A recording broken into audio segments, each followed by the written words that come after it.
You didn't think I'd leave tonight on such a downer note now, did you?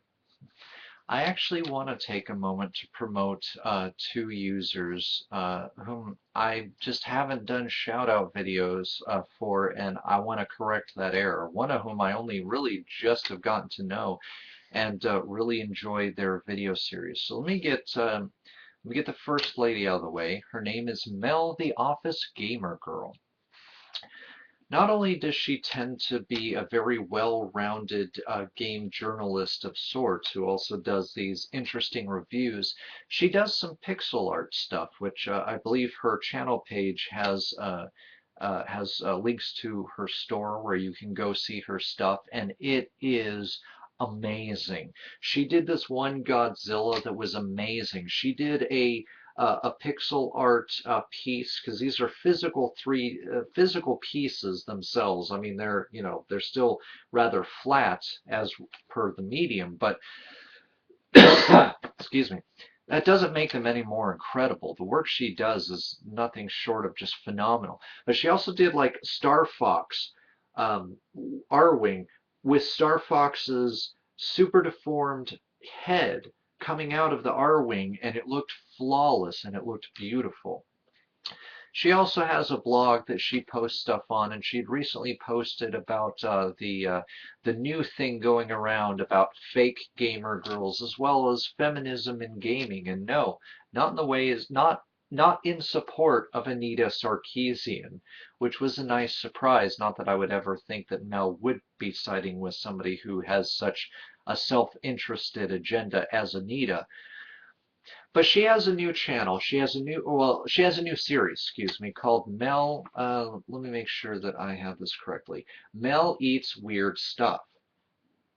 She has various co-hosts, all of whom add their own little distinct flavor to things, and I honestly really just enjoy seeing her try things, and I found out today, in fact, that dragon fruit is a real fruit because I'd had such terrible Pepsi, limited edition Pepsi that was mixed with dragon fruit. And in terms of at least that drink, I do not recommend it. But I might actually try dragon fruit after seeing her video and seeing how to prepare the dragon fruit. And just her little flair with things, her attitude on camera. It's a welcome change of pace because she's usually just behind the camera doing things where you can hear her but you can't see her. And I think that she works very well in the medium of being in front of the camera and working with her co-hosts. And you can suggest bizarre things for her to eat. I mean, how cool is that? Because it seems like there's very few things within obviously the law and reason that they will not at least attempt to eat and say what it tastes like, even if it's something that might not be to the liking of their palate. But the point is, it's a very fun, upbeat series, as has most of her work's been. And to be honest with you, she deserves the support that this series has, as well as the fact that, she takes the good with the bad. People have said some rather sexist comments, and she doesn't make a big deal out of that because it's just the nature of the internet. Not that I'm saying I condone people being sexist against Mel, but you know.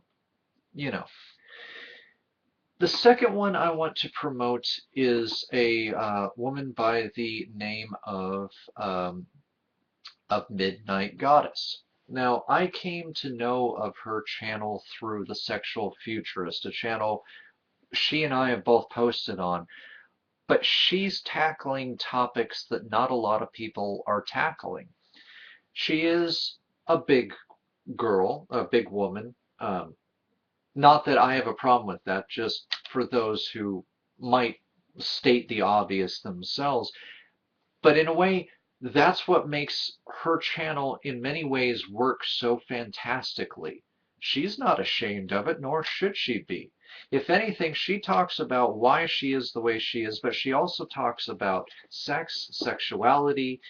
She talks about, you know, uh, being good to yourself, how to love yourself, how she can be how she is. She's also a parent, so she's talking about sex, sexuality, and what she wants to do for her child in terms of sexual education, being sexually open, and all these other things. And as both a parent and as somebody who is a sexually progressive person, um, I love her views. I love the ways that she puts things. She's unapologetic, not that she needs to be, but I'm sure society would say she should. And she's somebody who I feel that you can really learn a lot from. And she's got the most adorable kid who she lets do little reviews of video games, and you know, I'm tickled by it because at times seeing the interaction of her and her son reminds me of the interaction of myself and my son.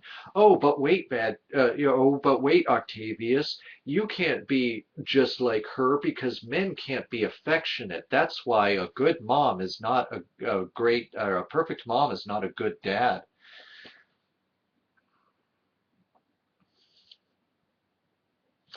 Anyways, you know, she genuinely cares about her son. She cares about trying to break people out of things like bizarro body image stuff and to put her sexuality in your face without it being like, like she's forcing it in your face, but saying, "Hey, I am all that I am, and I deserve love. I deserve to be the sexual being that I am.